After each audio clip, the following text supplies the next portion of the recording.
चलो, so what is reproduction guys? एक ऐसा प्रोसेस, बायोलॉजिकल प्रोसेस, जिसमें न्यू ऑर्गेनिजम्स को प्रोड्यूस किया जाता है, जिसमें न्यू ऑर्गेनिजम्स को प्रोड्यूस किया जाता है फ्रॉम एग्जिस्टिंग ऑर्गेनिज्म। बहुत सिंपल सी बात है, अगर कोई एक पेरेंट ऑर्गेनिज्म है, एक बोला है मैंने, यानी कि एक सिंगल पेरेंट की मैं बात कर रही हूं।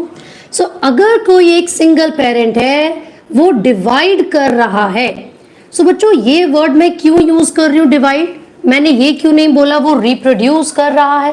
क्योंकि बहुत सारे सिंगल सेल्ड ऑर्गेनिजम्स के अंदर, यानी कि यूनिसेल्युलर ऑर्गेनिजम्स में क्या होता है, जो ये डिवाइड करने का तरीका है, बिल्कुल किसकी तरह दिख रहा है ये बच्चों? माइटोसिस की तरह दिख रहा है ना? तो इनका जो डिवाइड करने का तरीका है वही रिप्रोड्यूस करने का तरीका है, दैट इज बाइनरी फिजन।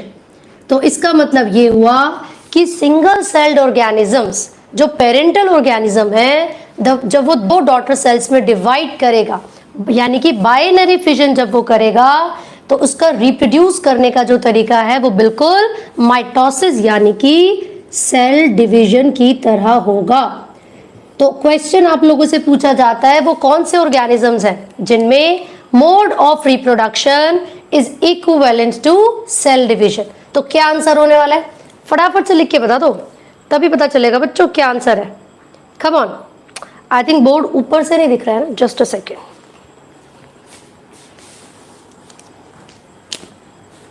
चलो करेक्ट आंसर बताओ। कम ऑन बच्चा, स्क्रीन ब्लर नहीं होगी, आप उसको जब 720 पे करोगे तो बिल्कुल क्लियर आएगी। मुझे एकदम क्लियर स्क्रीन नजर आई है, आप लोगों ने पिक्सल्स बढ़ाए नहीं होंगे। चलो, सिंगल सेल्ड, वेरी गुड। तो अब कौन मुझे बताएगा कि जो सिंगल सेल्ड ऑर्गेनिजम्स हैं उनमें कौन कौन सी कैटेगरीज आती हैं? 5 किंगडम हम लोगों ने पढ़े थे भाई। 5 किंगडम्स में से Monera and protista, Monera and protista, ये दोनों ही ऐसे किंगडम हैं जिसमें सिंगल सेल्ड ऑर्गेनिजम्स होंगे। बट जो किंगडम मोनेरा है बच्चों, वो प्रोकैरियोटिक है। प्रोकैरियोटिक का मतलब है they do not have a well defined nucleus. लेकिन प्रोटिस्टा में जो ऑर्गेनिजम्स है बच्चों, वो सिंगल सेल्ड यूकैरियोट्स है, सिंगल सेल्ड यूकैरियोट्स है। हालांकि दोनों ही सिंगल सेल्ड है, तो इनके अंदर जो मोड ऑफ रिप्रोडक्शन है वो सेल डिवीजन के बराबर या इक्वल हो सकता है। क्लियर हो गया? चलो, ये तो बेसिक सी चीजें थी, हमें पता चल गई, क्योंकि नीट में भी काफी बारी क्वेश्चन पूछा जाता है। दूसरी चीज, आगे बढ़ते हैं। जब हम बात करते हैं बच्चों लाइफ स्पैन और लाइफ साइकिल की, दो डिफरेंट टर्म्स हैं, लाइफ स्पैन और दूसरा है लाइफ साइकिल। सो हमेशा याद रखिएगा, लाइफ स्पैन का मतलब होता है नेचुरल, मतलब जो बर्थ है ना, बर्थ से लेकर नेचुरल डेथ तक का टाइम पीरियड, बर्थ से लेकर नेचुरल डेथ तक का जो सारा का सारा टाइम पीरियड है, कितने भी ईयर्स हो सकते हैं वो। लाइफ स्पैन सभी ऑर्गेनिज्म में वेरी करता है ना। सो ह्यूमन बींग्स में एवरेज 79-80 के आसपास, काऊ का 22, डॉग्स का भी अप्रॉक्सीमेटली 22 होता है, ठीक है। पैरट का काफ़ी ज़्यादा आपको दिया हुआ है, क्रोकोडाइल का, टॉर्टोइज का, तो सबके अंदर जो ये टाइमिंग है वो वेरी कर सकता है। लाइफ स्पैन सबका अलग अलग हो सकता है, राइट एवरीवन। तो आप खुद सिंपल से एक बात सोचिए कि भैया जब यहाँ पर लाइफ स्पैन की बात हो रही है तो बर्थ से लेकर नेचुरल डेथ तक का जो टाइम पीरियड है हम उसको डिस्कस करते हैं। लेकिन लाइफ साइकिल क्या है बच्चों? What is life cycle? चलो भाई, आप लोगों ने बटरफ्लाई के डेवलपमेंट के बारे में पढ़ा था। तो जो बटरफ्लाई होती है, उसका जो एग है वो कुछ स्टेजेस से होता हुआ गुजरेगा और तब जाकर वो एक अडल्ट ऑर्गेनिज्म में बदलेगा। तो इसका मतलब क्या हुआ?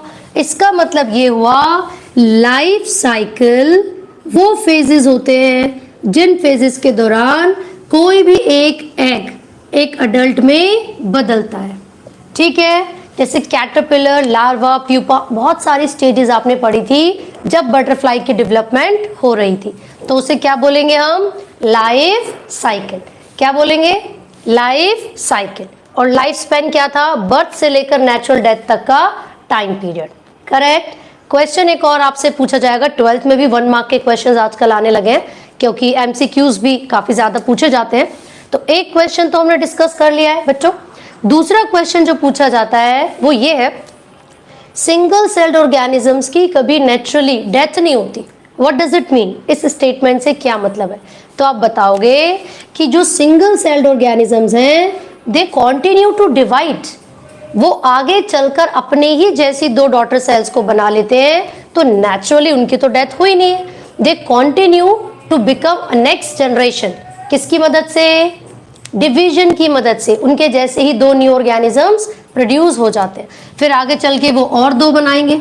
सो सिमिलरली जो सिंगल सेल्ड ऑर्गेनिजम्स हैं वो नेचुरली कभी डेथ उनकी नहीं होती। Is it clear to everyone? देख लीजिए फटाफट से, कोई डाउट लगे तो पूछ लो।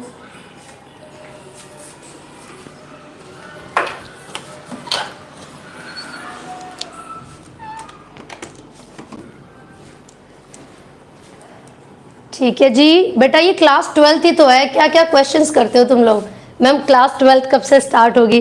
भाई ये क्या चल रहा है, ये क्या चल रहा है ध्रुव मेरे भाई? What is it? Class 12th ही चल रही है, क्लास 12th का चैप्टर नंबर 1 कर रहे हैं हम। चलिए आगे बढ़ते हैं, come on, look at this. अब देखो फटाफट से, ये हमें 2 क्वेश्चंस नीट के रिस्पेक्ट में तैयार हो चुके हैं, राइट? और 12th के लिए भी। अब आप लोगों से पूछा जाएगा व्हाट इज रिप्रोडक्शन, तो क्या बोलोगे? हम बताएंगे भाई रिप्रोडक्शन एक ऐसा प्रोसेस है, एक बायोलॉजिकल प्रोसेस, जिसमें न्यू ऑर्गेनिज्म की फॉर्मेशन होती है फ्रॉम द एग्जिस्टिंग ऑर्गेनिजम्स। लेकिन जो न्यू ऑर्गेनिज्म बन रहे हैं वो कैसे हैं? वो पेरेंट के सिमिलर है। ठीक है, तो आपको सबसे पहले याद रखना है, this is a biological process in which new organisms are produced similar to itself। जो रिप्रोडक्शन है बच्चों वो कॉन्टिन्यूएशन ऑफ स्पीशीज करवाने के लिए रिस्पॉन्सिबल है। एक पर्टिकुलर जो ऑर्गेनिज्म है, एक पर्टिकुलर जो व्यक्ति है, अगर वो रिप्रोड्यूस करेगा तो आगे चलकर उसकी जो पॉपुलेशन है वो बढ़ेगी, उसकी जो जनरेशन है वो एनहेंस होगी, राइट? और अगर ये रिप्रोडक्शन सेक्सुअल है, अगर ये रिप्रोडक्शन सेक्सुअल है, so it will definitely lead to variation. तो एक और फायदा हो गया, उससे क्या फायदा हो रहा है बच्चों? It will lead to variation. Is it clear? चले फटाफट से देख लेते हैं कितने टाइप्स की हम रिप्रोडक्शंस को यहाँ पर पढ़ रहे हैं। These are of 2 types, sexual and asexual. Sexual reproduction का मतलब है बच्चों ऐसी रिप्रोडक्शन जिसमें 2 पेरेंट्स आर इन्वॉल्व, एक मेल और एक फीमेल। ये फीमेल है और ये मेल है। तो अगर किसी ऑर्गेनिज्म, मतलब किसी पॉपुलेशन की हम बात कर रहे हैं जिसमें मेल और फीमेल दोनों एक दूसरे के क्या करें, गैमेट्स के साथ फ्यूज कर रहे हैं। लेट्स से ये फीमेल है तो फीमेल के गैमेट्स को एग बोलेंगे, ये मेल है तो इनके गैमेट्स को स्पर्म्स, राइट? तो यहाँ पर क्या हो रहा है बच्चों? 2 पेरेंट्स इन्वॉल्व हैं और दोनों ही गैमेट्स को प्रोड्यूस कर रहे हैं। इनके गैमेट्स आपस में फ्यूज करेंगे, यानी कि फर्टिलाइजेशन होगी। और हमेशा याद रखिए, जब 2 डिफरेंट सोर्सेस से गैमेट्स आकर फ्यूज करते हैं, फर्टिलाइजेशन करते हैं, so it leads to variation. इससे क्या फायदा होता है बच्चों? वेरिएशंस आती है। कैसे? चलो एक एग्जांपल से पढ़ लेते हैं। मैंने अपनी वीडियो में भी एक एग्जांपल दिया था। अगर मदर 40 डिग्री सेल्सियस पर सर्वाइव नहीं कर पा रही है, लाइक शी इज सेइंग कि बहुत ज़्यादा टेम्परेचर है, मैं तो सर्वाइव ही नहीं कर सकती, और फादर 50 डिग्री सेल्सियस तक भी इजीली सर्वाइव कर पा रहे हैं, तो हो सकता है कि जब इनका ऑफस्प्रिंग आएगा तो बच्चों वो 45 डिग्री सेल्सियस तक भी सर्वाइव कर सके। क्यों? क्योंकि 2 डिफरेंट सोर्सेज से जब जेनेटिक मटेरियल यानी कि डीएनए एक दूसरे के साथ फ्यूज हुआ, so it leads to variation. इससे बदलाव आते हैं, वेरिएशंस आती हैं, राइट? सो वेरिएशन इज, क्या मतलब है इसका? The degree of changes, the degree of changes, यानी कि जो ऑफस्प्रिंग्स है वो अपने पेरेंट से, पहली जनरेशन से किस हद तक डिफर करते हैं, इसको कहते हैं बच्चों वेरिएशन, राइट? चले, लेकिन क्या एसेक्सुअल रिप्रोडक्शन में भी ऐसा कुछ होगा? नहीं होने वाला। क्यों बच्चों? यहाँ पर सिंगल पेरेंट इन्वॉल्व है, राइट? यहाँ पर कोई फर्टिलाइजेशन नहीं हो रही है, और जब यहाँ पर कोई फर्टिलाइजेशन नहीं हो रही है तो बच्चों कोई वेरिएशन भी नहीं आएगी। Is it clear? सबको समझ आया? जब फर्टिलाइजेशन ही नहीं हो रही है तो फिर वेरिएशंस भी नहीं आएंगी, राइट? बिल्कुल, बच्चे कह रहे हैं वीडियोस को लाइक कर दो। अरे शर्म करो, लाइक नहीं कर सकते वीडियो, है? चलो, तो यहाँ पर बेटा होता क्या है, जब एक सिंगल पेरेंट डिवाइड करेगा तो सबसे पहले क्या होगा, इस पेरेंट का जो न्यूक्लियस है वो डिवाइड कर रहा है, तो इसको हम क्या बोलते हैं, न्यूक्लियस की डिवीजन को? कैरियोकाइनेसिस। कैरियोकाइनेसिस, ठीक है ना? सो दिस इज कॉल्ड, यहां पर मैं लिख देती हूं कैरियोकाइनेसिस, ठीक है? मैंने यहां पर लिख दिया है बच्चों डिवीजन ऑफ न्यूक्लियस, और जैसे ही यहां पर न्यूक्लियस की डिवीजन हो गई, धीरे धीरे ये जो साइटोप्लाज्म है ये भी डिवाइड करना शुरू करेगा, and the division of cytoplasm is called cytokinesis. क्या कहते हैं बच्चों इसको? साइटोकाइनेसिस। एज अ रिजल्ट यहाँ पर 2 डॉटर सेल्स प्रोड्यूस हो गए, और क्योंकि ये दोनों ही डॉटर सेल्स सिमिलर होते हैं जेनेटिकली एंड मॉर्फोलॉजिकली। जेनेटिकली मतलब इन दोनों का जीन कंपोजिशन सेम है, और मॉर्फोलॉजी का मतलब है एक्सटर्नल अपीयरेंस, राइट? तो याद रखिएगा, एसेक्सुअल रिप्रोडक्शन में सिंगल पेरेंट इन्वॉल्व है। सबसे पहले उन्होंने कैरियोकाइनेसिस यानी कि डिवीजन ऑफ न्यूक्लियस किया, एज अ रिजल्ट 2 न्यूक्लियस यहाँ पर प्रेजेंट हो गए। जब यहाँ पर साइटोप्लाज्म की डिवीजन होती है तो उसको साइटोकाइनेसिस कहते हैं। इसके रिजल्ट में बच्चों 2 डॉटर सेल्स प्रोड्यूस होते हैं जिनको कहते हैं क्लोन्स। क्या बोलेंगे? क्लोन्स। सो डिफाइन क्या होगी क्लोन्स की? These are morphologically and genetically similar या आइडेंटिकल इंडिविजुअल्स, राइट? चलो, यहाँ तक कोई दिक्कत? बच्चे मैंने देखा अभी वीडियो में तो मुझे एकदम क्लियर नजर आ रहा है, आप लोग भी थोड़ा सा एक बार चेक करो। ब्लर हो रही है बेटा, तुमने 720 पिक्सल पर किया हुआ है वंशिका, 720 पिक्सल्स पर किया हुआ है। Okay Sunny, very well. हाँ जी बेटा, एक बार आप देखोगे ना, अगर 720 पे कर लोगे तो एकदम मस्त दिखेगी, क्लियर, क्योंकि मैंने अभी भी चेक किया 720 पे एकदम बढ़िया दिख रही है। ठीक है जी, ये तो क्लियर हो गया हमें। चलो यार, तुम इंटेलिजेंट हो वैसे, ठीक है। अब नई चीज क्या है इसमें? नई चीज है भाई साहब लाइफ स्पैन। बहुत सारे ऑर्गेनिजम्स के लाइफ स्पैन याद करने पड़ेंगे इस चैप्टर में, कोई दिक्कत नहीं है, बट 1-2 चीजें जो इंपॉर्टेंट है वो मैं आपको बता देती हूँ, जो आपको हाईलाइट करने की जरूरत है। सबके पास एनसीईआरटी होनी चाहिए। जब आप सबसे पहला पेज निकालोगे तो उसमें बेटा एक सिंपल सी एक सेंटेंस, एक लाइन लिखी हुई है जिसमें लिखा हुआ है एक बैनियन ट्री का जो लाइफ स्पैन है वो मैंगो ट्री के लाइफ स्पैन से काफी ज्यादा है। भाई साहब कोई मतलब नहीं इस बात का, ये हमें बचपन से पता है, लेकिन कई बार जब नीट में क्वेश्चंस आते हैं बच्चों, पता है क्या लिखा होता है?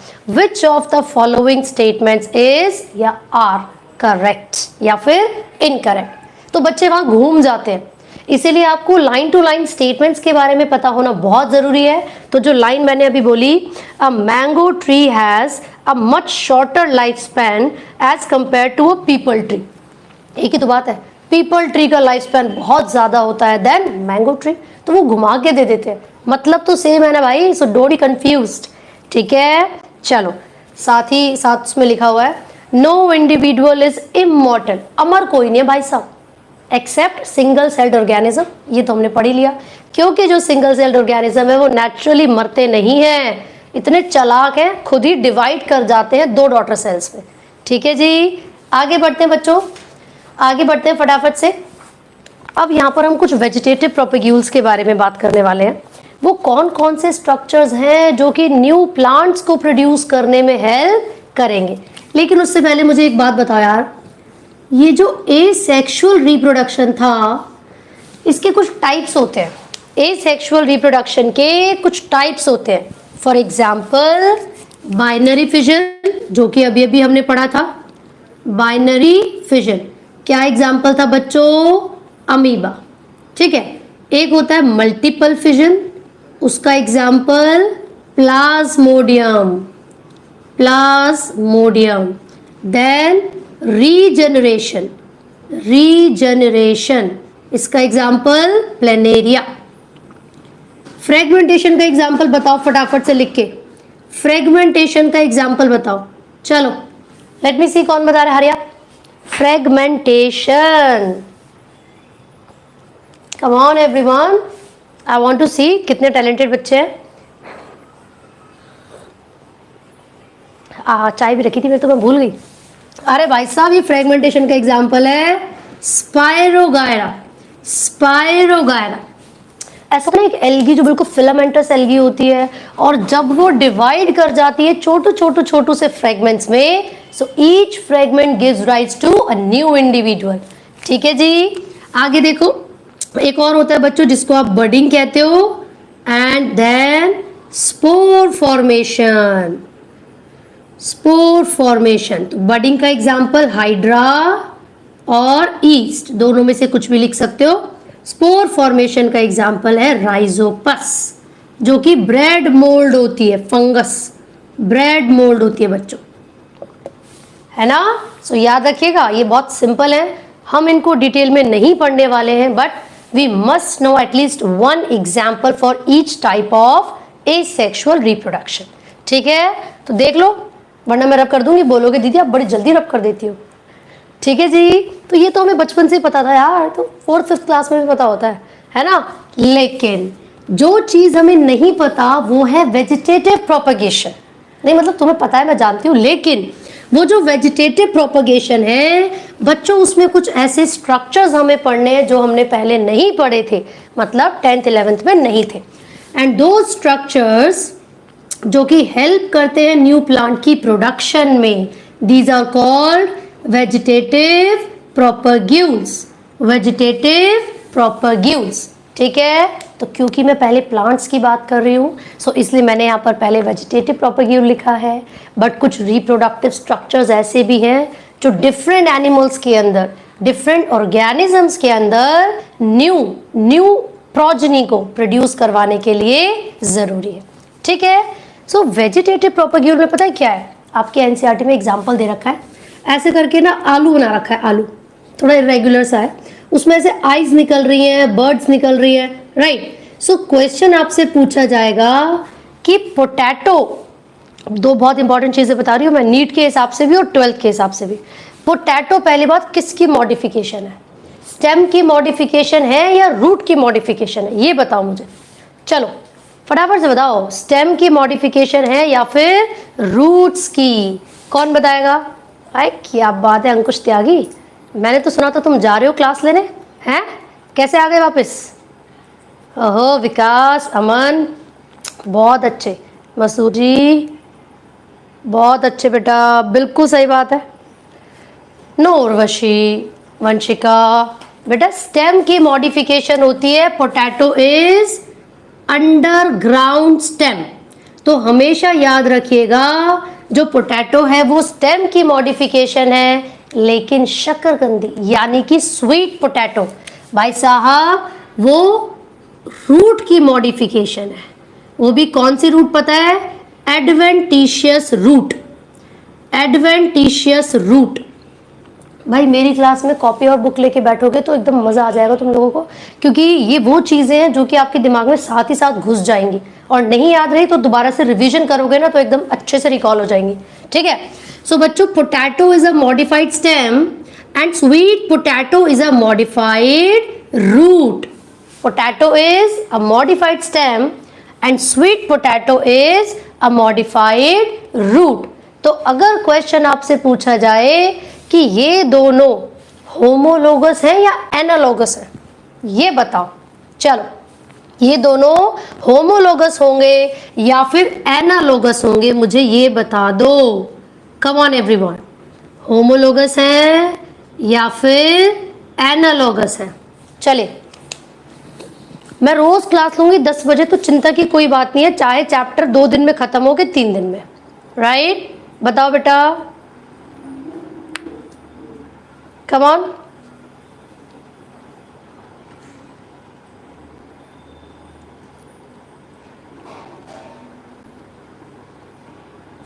Okay, very well. कुछ बच्चे कह रहे हैं होमो तो कुछ एना। देखो ध्यान से सुनो, होमोलोगस ऑर्गन वो होते हैं जिनका सेम स्ट्रक्चर होगा, ठीक है, लेकिन फंक्शन डिफरेंट होता है, लेकिन फंक्शन डिफरेंट होता है।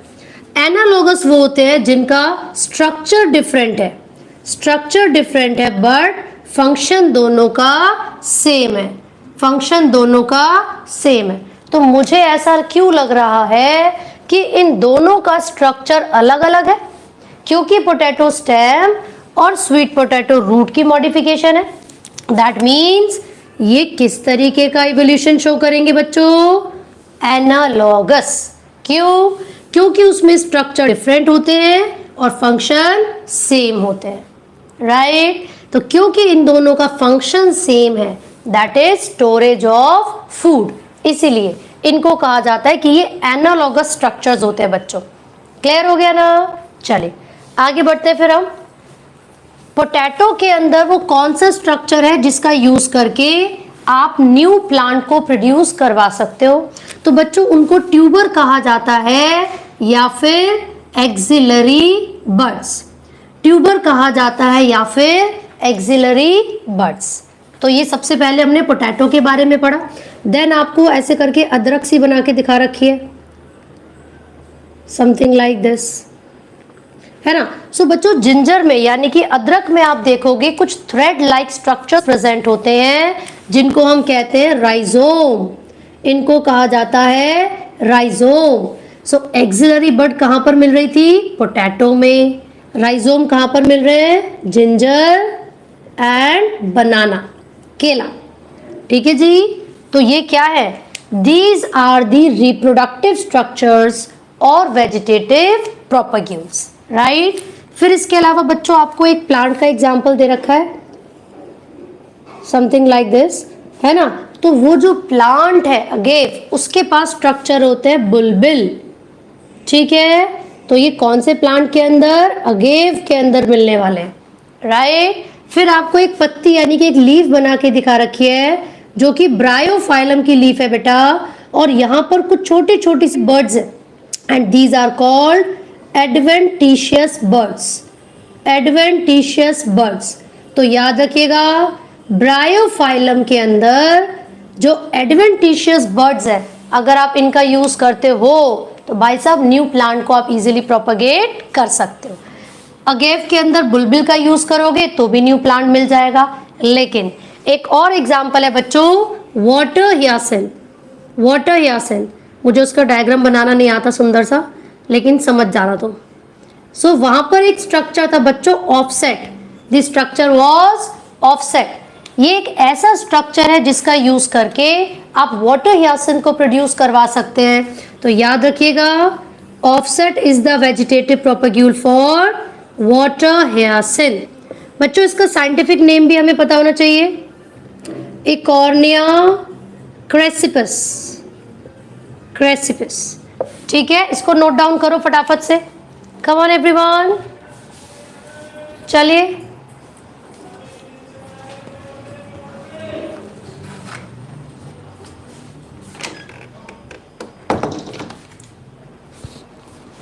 बेटा जैसे पोटैटो के अंदर ट्यूबर होता है, बिल्कुल उसी तरीके से यहाँ पर क्या प्रेजेंट होगा? बुलबिल प्रेजेंट होगा। It is a part of this plant, जिस पार्ट को सेपरेट करने पर अगर आप फेवरेबल कंडीशंस में रखोगे तो न्यू प्लांट्स को प्रोड्यूस करवा सकते हो, ठीक है? चलो ऑफसेट बेटा एक और प्लांट का वेजिटेटिव स्ट्रक्चर है विच इज पिस्टिया, पिस्टिया। अब मैं आपको एक दो इंपॉर्टेंट बातें बता देती हूँ। Pistia and water hyacinth, these two are aquatic plants. ये दोनों ही कैसे प्लांट्स हैं बच्चों? aquatic प्लांट है, राइट? और मुझे एक सिंपल सी बात बताओ भाई साहब, जो प्लांट पहले से ही aquatic है तो वो पानी के अंदर ऑलरेडी डूबा हुआ है, राइट? और जो प्लांट्स की रूट्स होती हैं उनका मेन फंक्शन होता है वाटर को एब्जॉर्ब करना, ठीक है जी?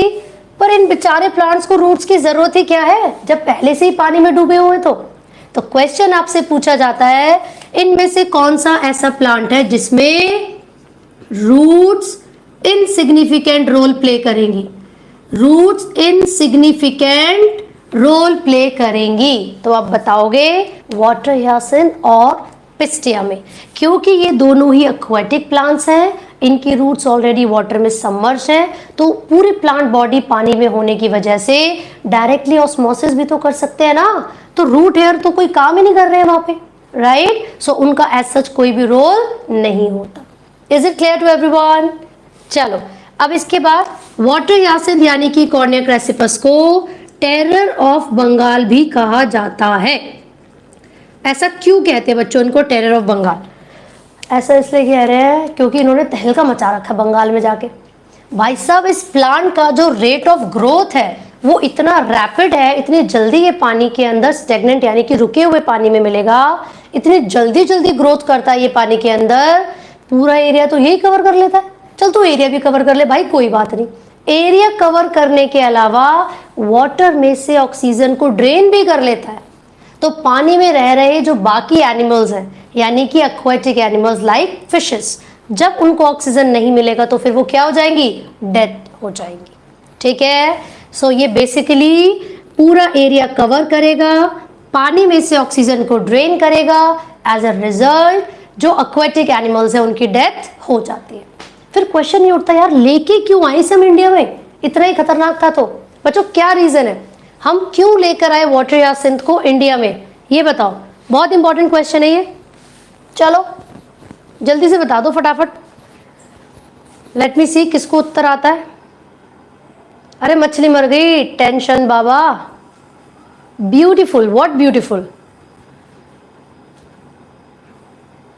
Beautiful flowers and shape of leaves.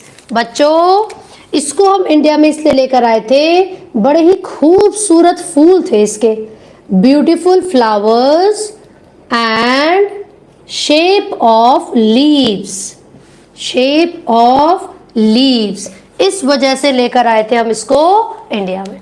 ठीक है जी, चलो सो यहां तक किसी को कोई डाउट है तो पूछ सकते हैं मुझसे, मैं बता दूंगी। ठीक है, नहीं तो फिर आगे बढ़ते हैं हम।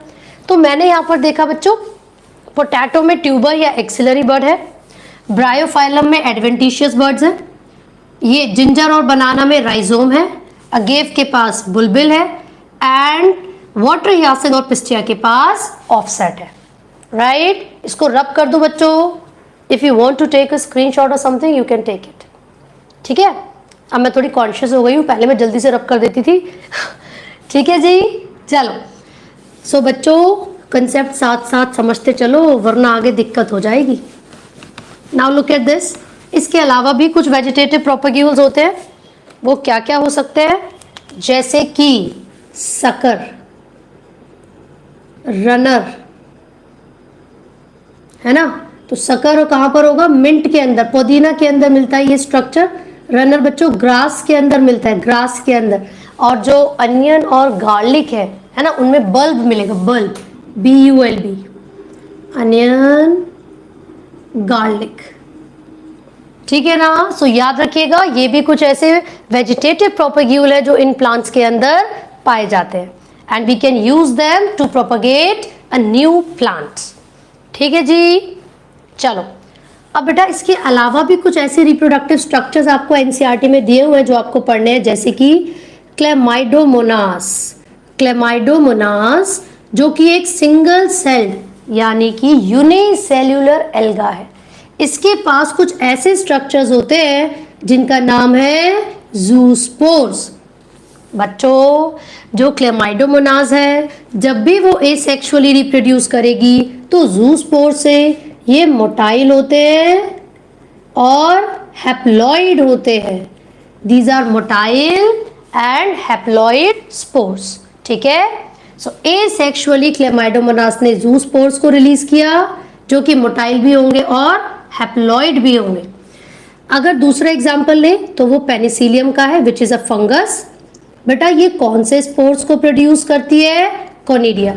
Very important, this one is very important. जो फंगस है वो स्पेशली कौन से स्पोर्स को प्रोड्यूस करेंगे? Whenever they reproduce asexually. तो आप बताओगे वो कोनिडिया को प्रोड्यूस करते हैं। ठीक है बच्चा, हाइड्रा कैसे रिप्रोड्यूस कर रहा था? बर्ड्स को प्रोड्यूस करके, राइट। फिर स्पॉन्जेस, स्पॉन्जेस के अंदर जेम्यूल्स होते हैं जिनका वो यूज करते हैं रिप्रोड्यूस करने के लिए। So this is all from this particular topic. ठीक है जी। तो हमने देखा अगर कोई प्लांट वेजिटेटिवली रिप्रोड्यूस कर रहा है या कोई ऑर्गेनिज्म एसेक्सुअली रिप्रोड्यूस कर रहा है तो उनके रिप्रोडक्टिव स्ट्रक्चर्स क्या क्या हो सकते हैं। ठीक है, तो यहां तक तो सब समझ आना चाहिए, रट्टा मारना याद करना है आप लोगों को। राइट, आगे बढ़े बच्चों। चलो तुम मुझे बता दो रिप्रोडक्शन का, सेक्सुअल रिप्रोडक्शन का एक कैरेक्टरिस्टिक फीचर क्या है जो कि एसेक्सुअल में नहीं होता। ठीक है, और यही रीजन है जो कि सेक्सुअल रिप्रोडक्शन को बेटर बनाता है एसेक्सुअल से। कम ऑन टेल मी बच्चों, हरी अप।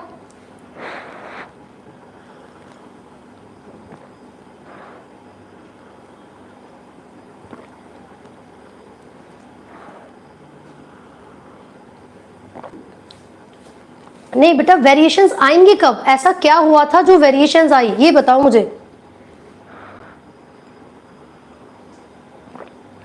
जी टेंशन बाबा, स्लो प्रोसेस है, वेरी गुड।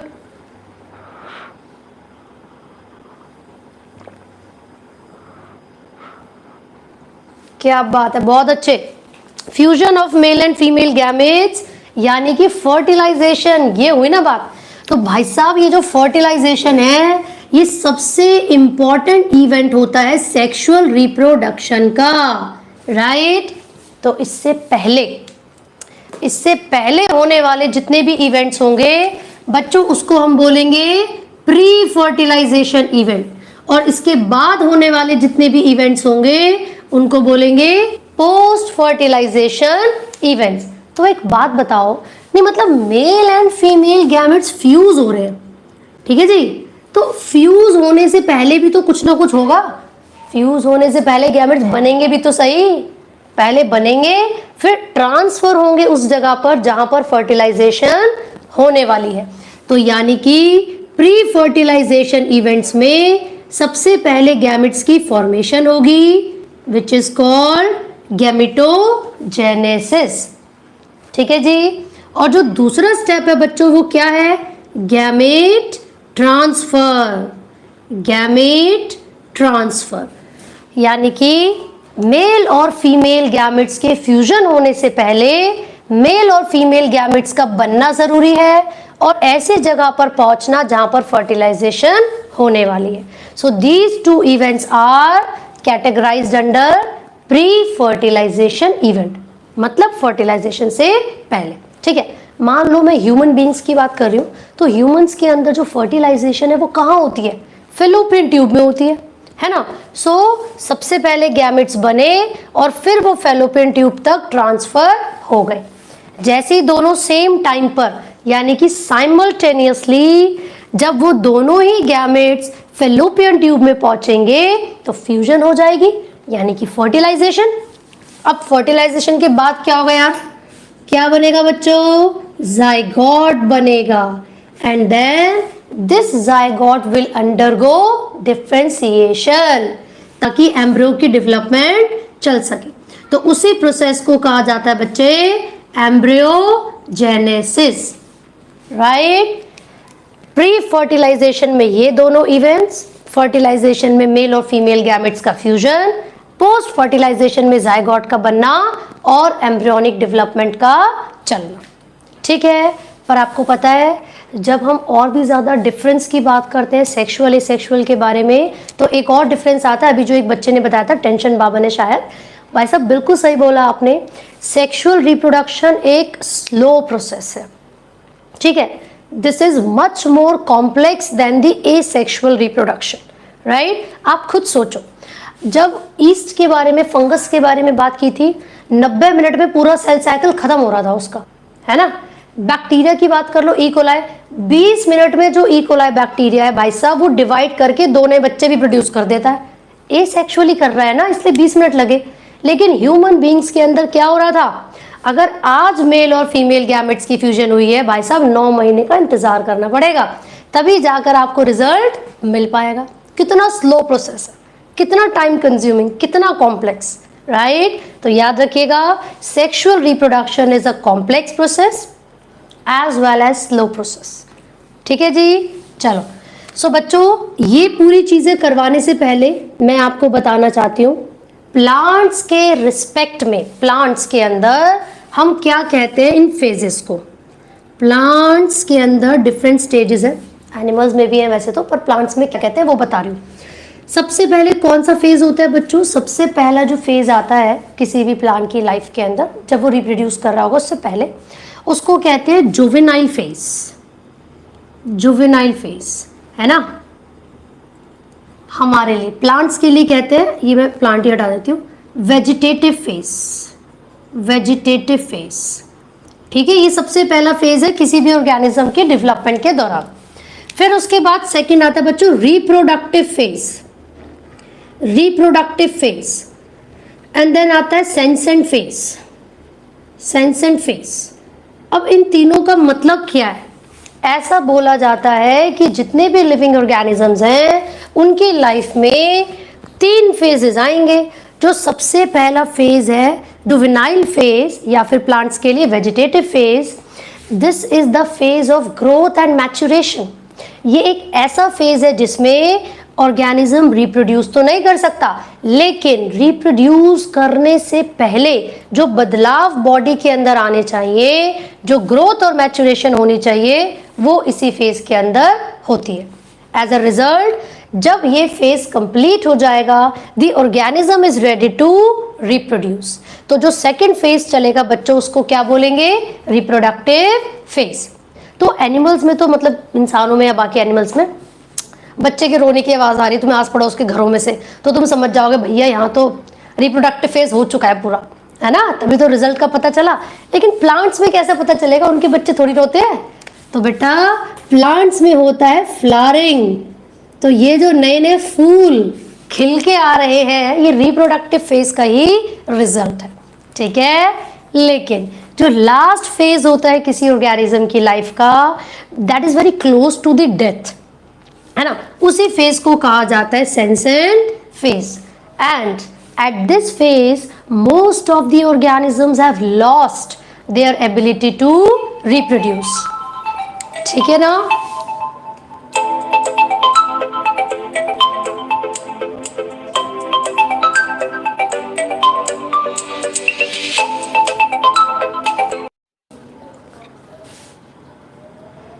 चलो बच्चों, मैं दोबारा बता देती हूँ फटाफट से। देखो, जुवेनाइल फेज या वेजिटेटिव फेज एक ऐसा फेज है किसी भी ऑर्गेनिज्म की लाइफ में जहां पर ग्रोथ एंड मैच्योरेशन चलती है, राइट। और जैसे ही कोई ऑर्गेनिज्म ग्रो या मैच्योर हो जाएगा तो फिर सेकेंड फेज आएगा रिप्रोडक्टिव फेज, जिसमें वो उसके अंदर एबिलिटी होती है रिप्रोड्यूस करने की। फॉर एग्जाम्पल, मान लीजिए ये चाइल्डहुड वाला फेज है, ठीक है।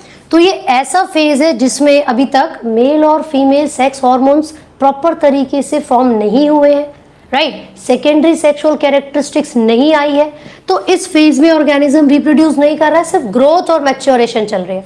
लेकिन जो रिप्रोडक्टिव फेज है, मान लीजिए भाई साहब लड़की पहुंच चुकी है 10 से 12 साल की उम्र में और लड़के पहुंच चुके हैं 13 से 14 ईयर्स की एज तक, यानी कि प्यूबर्टी अटेन हो गई है। तो बेटा प्यूबर्टी अटेन होते ही उन ऑर्गेनिजम्स का रिप्रोडक्टिव फेज स्टार्ट हो जाता है, ठीक है जी। और फाइनली लास्ट फेज क्या होगा? सेंसेंट फेज, है ना। तो जैसे कि मैंने आपको भी बताया भैया, ये जो फ्लावरिंग होती है इससे पता चल जाता है कि उस प्लांट का ये रिप्रोडक्टिव फेज चल रहा है या फिर ये उसका दूसरा फेज चल रहा है। लेकिन ये कैसे पता चलेगा बच्चों? देखो, फ्लावरिंग प्लांट्स की हम बात कर रहे हैं, कुछ ऐसे प्लांट्स जो कि साल में एक ही बार फ्लावरिंग करेंगे, एक ही बार। पहले उनका एक फेज हो गया ग्रोथ और मैच्योरेशन का, एंड देन एक फेज आया फ्लावरिंग का, एंड देन दे डाई, ठीक है। तो ऐसे प्लांट्स को हम एनुअल प्लांट्स कहते हैं। लेकिन वो प्लांट्स जो कि साल में 2 बार फ्लावरिंग करेंगे वो बाइनियल होंगे, ठीक है, बाइनियल होंगे। लेकिन ऐसे प्लांट्स जो कि साल भर क्या करते रहते हैं? फ्लावरिंग करते ही रहते हैं, उनको पेरिनियल कहा जाता है। तो हमेशा याद रखिए, जो साल में एक बार फ्लावरिंग कर रहे हैं एनुअल होंगे, जो साल में 2 बार यानी कि ट्वाइस फ्लावरिंग करेंगे वो बाइनियल है। लेकिन जो through out the year flowering करते रहते हैं उनको पेरिनियल कहा जाता है। एंड इन पेरिनियल प्लांट्स में आप डिफ्रेंशिएट कर ही नहीं पाओगे भाई साहब वेजिटेटिव फेज कौन सा है और रिप्रोडक्टिव कौन सा। क्यों? क्योंकि जब देखो फूल उगे पड़े हैं भाई, कैसे पता चलेगा कि अभी वेजिटेटिव चल रहा है कि अभी सिर्फ फ्लावरिंग ही होती जा रही है। क्लियर हो गया? So these plants are categorized into 3 categories, annual, biennial and perennial. Annual मतलब जो साल में एक बार फ्लावरिंग करेंगे, बाइनियल मतलब ट्वाइस, जिनका जो फेज है वो 2 स्टेजेस में आकर खत्म होता है, एंड पेरिनियल का मतलब है जो through out the year flowering करते ही रहते हैं। क्लियर हो गया बच्चों? तो अगर क्वेश्चन पूछा जाए clear cut visibility of different phases can be observed in या can not be observed in, तो क्या आंसर होगा? पेरिनियल। क्योंकि पेरिनियल में आप क्लियर कट विजिबल नहीं हो सकते, उनमें ना तो रिप्रोडक्टिव फेज ना ही वेजिटेटिव फेज। ठीक है जी, चलो। लेकिन कुछ ऐसे भी प्लांट्स हैं जो अजीबोगरीब तरीके से फ्लावरिंग कर रहे हैं। अरे भैया या तो साल में एक बार कर लो, 2 बार कर लो या साल भर कर लो ना, अलग ही है वो एकदम मस्त। पता है क्यों? क्योंकि इसको रब कर दो बच्चों, कर ही देती हूँ तो समझ ही आ गया होगा, है ना। तो वो अलग क्यों है?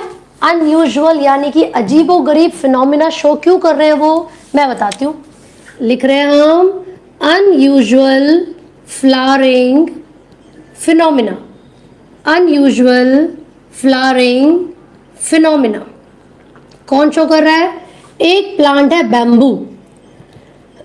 तो बैम्बू को अगर आप ऑब्जर्व करोगे तो बच्चों 50 से 100 साल के बीच में वो एक ही बार फ्लावरिंग करेगा एंड देन फ्लावर वगैरह प्रोड्यूस करे, फ्रूट्स बने, डाई। समझ रहे हो? तो ये ऐसा प्लांट है जो हर साल फ्लावरिंग नहीं करता, वो 50 से 100 साल के बीच में एक ही बार फ्लावरिंग करेगा एंड देन इट डाइज। और दूसरा जो एग्जाम्पल है बच्चों वो है स्ट्रॉबिलैंथस कुंथियाना। ठीक है, तो ये जो प्लांट है इसको नीला कुरेंजी भी कहा जाता है। ऐसा इसलिए क्योंकि इसमें ब्लू कलर के फ्लावर्स प्रोड्यूस होते हैं, ब्लू कलर की स्ट्रेचेस हो जाती है। केरला, तमिलनाडु, कर्नाटका ऐसी जगह पर ये सबसे ज्यादा मिलता है। अभी रिसेंटली 2018 में फ्लावरिंग हुई थी और ये हर 12 साल में एक बार फ्लावरिंग करेगा, हर 12 साल में एक बार फ्लावरिंग करते हैं। सो लास्ट बच्चे 2018 में इन्होंने फ्लावरिंग की थी। आपकी बुक्स में शायद कितना दे रखा होगा पता नहीं, 6 दे रखा होगा शायद, 2006 है ना, क्योंकि लेटेस्ट वाली जो रिसेंट वाली बुक है उसमें शायद 2018 लिखा होगा। तो याद रखिएगा बैम्बू 50 से 100 साल के बीच में और स्ट्रॉबिलैंथस कुंथियाना हर 12 साल में एक बार फ्लावरिंग करता है। क्लियर है? इसका नाम नीला कुरेंजी है क्योंकि ब्लू कलर के फ्लावर्स बहुत ही अट्रैक्टिव फ्लावर्स को प्रोड्यूस करेगा। अलग अलग जगह से टूरिस्ट आते हैं और इसी को देखने के लिए आते हैं, स्पेशली कर्नाटका, तमिलनाडु एंड केरला में। राइट? चलो डाउट्स पूछो फटाफट, कम ऑन, हरी अप, पूछो पूछो पूछो। बाबा रे शुभम बताओ, 1 शॉट ऑलरेडी मैंने बना रखे हैं, 1 शॉट तो वहीं से देख सकते हो। फिर आप मेरी मेहनत क्यों करवाई तुमने? मैंने सोचा बच्चों को एक ही चीज अच्छे से पढ़ाऊंगी। चलो बच्चों इसको रब कर रहे हो, ठीक है जी। आगे देखिए, 2 तरीके के साइकिल होते हैं, एक है मेंस्ट्रुअल साइकिल और एक ईस्ट्रस साइकिल।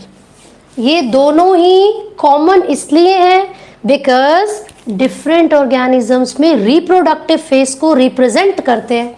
ठीक है, जब हम रिप्रोडक्टिव फेज की बात करेंगे सो हम यहाँ पर 2 तरीके के साइकिल्स को पढ़ते हैं बच्चों।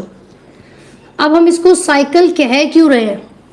साइकिल इसलिए कह रहे हैं क्योंकि अपने आप को रिपीट करते रहते हैं एक स्पेसिफिक इंटरवल ऑफ टाइम पर, है ना। एक होता है मेंस्ट्रुअल साइकिल और दूसरा होता है ईस्ट्रस साइकिल।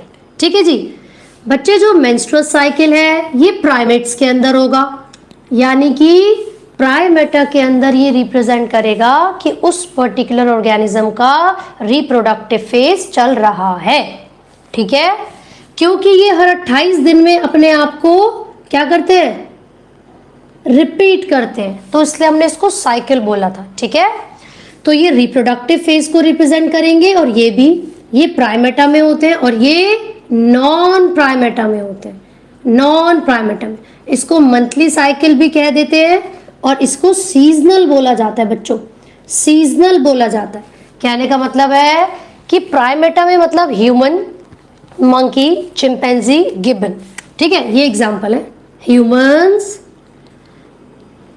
Monkey etcetera. और यहाँ पर कैट, डॉग, काउ, शीप, ये सब एग्जांपल है ना। तो इनके अंदर सीजनल चेंजेस आते हैं, ये मंथली चेंजेस हैं, प्राइमेट्स में हो रहे हैं, नॉन प्राइमेट्स में। ये इनके एग्जांपल्स हैं और ये ईस्ट्रस साइकिल के। साथ ही साथ एक बहुत इंपॉर्टेंट फैक्टर है जो कि है ईस्ट्रोजन। बच्चों ये जो हार्मोन है ये इसका लेवल हमेशा इंक्रीज होता रहता है टाइम टू टाइम, लेकिन इसका लेवल यहाँ पर सिर्फ सीजन के हिसाब से ही इंक्रीज होगा, अदरवाइज कम रहेगा, यानी कि नॉर्मल कंडीशंस में ही रहता है।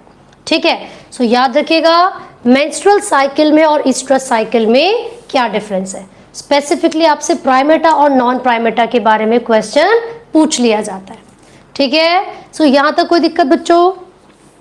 एक बार फटाफट से पूछ लो, कोई भी डाउट लग रहा है तो। कम ऑन, रोहित शर्मा पूरी 12th करवा दूंगी, चिंता ना करें आप, आज तो पहला ही चैप्टर है ना। अंजलि बेटा क्वालिटी ठीक है, आप 720 पे करो, आपको अच्छे से दिखेगा।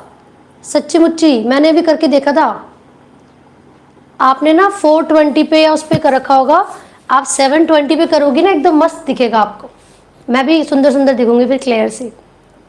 चलो भाई साहब, इसके बाद पता है क्या है, इसके बाद उन्होंने प्री और पोस्ट फर्टिलाइजेशन इवेंट के बारे में बताया। उन्होंने बोला कि प्री फर्टिलाइजेशन इवेंट्स में 2 स्टेप्स आते हैं, एक है गैमेटोजेनेसिस और दूसरा है गैमेट ट्रांसफर। हम फटाफट से गैमेटोजेनेसिस पढ़ लेते हैं।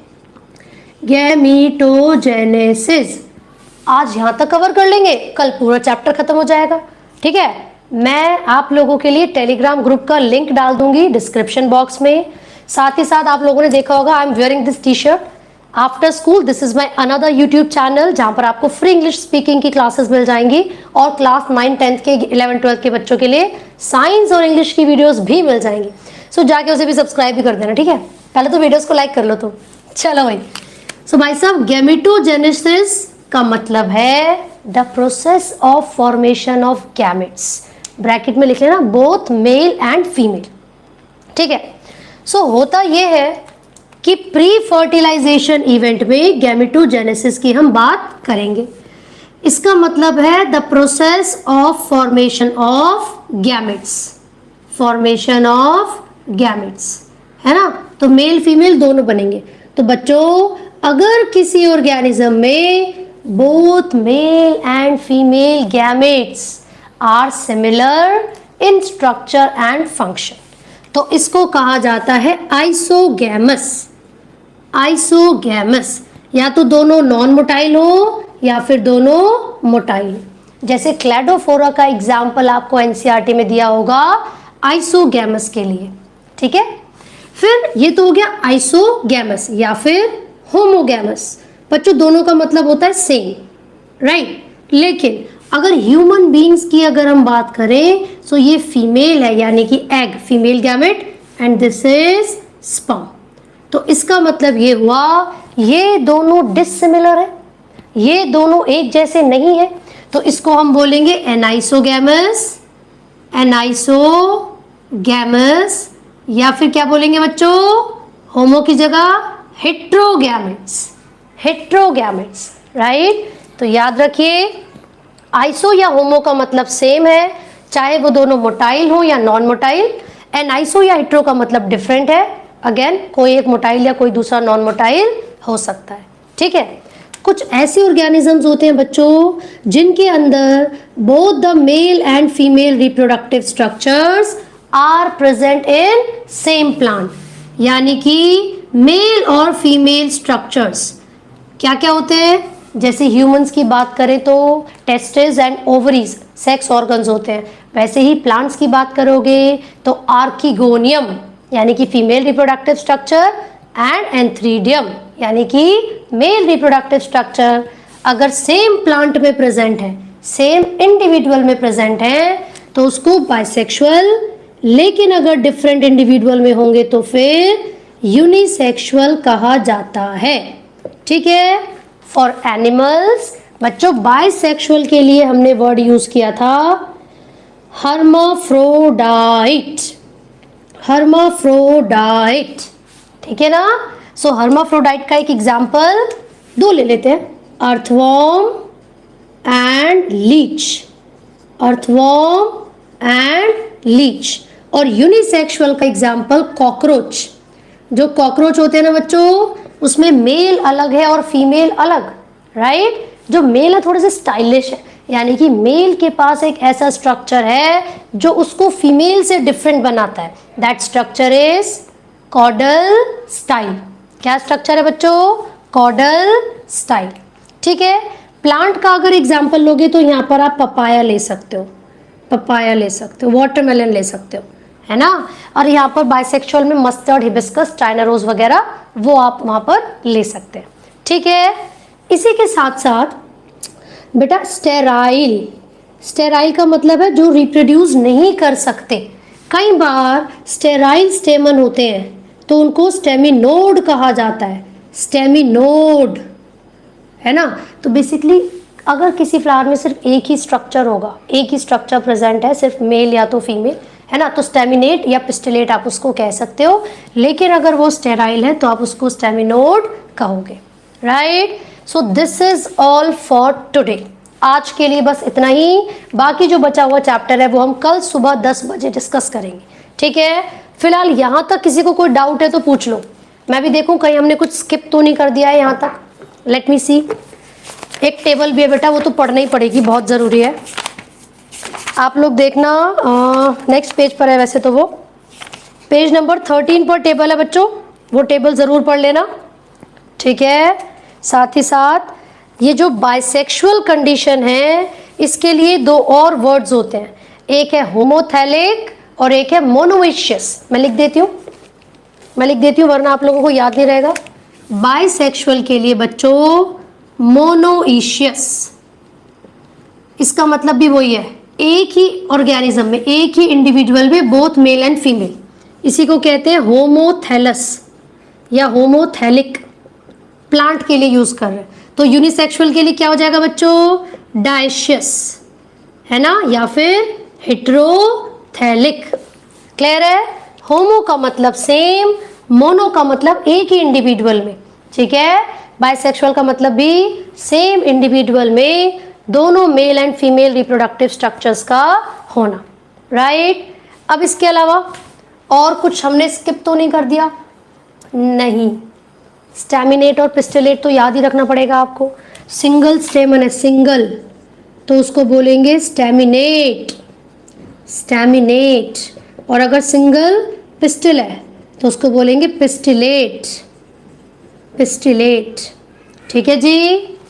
और मेल और फीमेल में या बाइसेक्सुअल और यूनिसेक्सुअल के एनिमल्स का एग्जाम्पल ये रहा। प्लांट में मैंने आपको पपाया ऑलरेडी बता दिया था, वो किस में था बच्चों? यूनिसेक्सुअल में था। लेकिन उसके अलावा आप और एग्जाम्पल ले सकते हो, cucurbits and coconuts, cucurbits and coconuts वो बाइसेक्सुअल के एग्जाम्पल है। ठीक है जी। Cucurbits and coconut,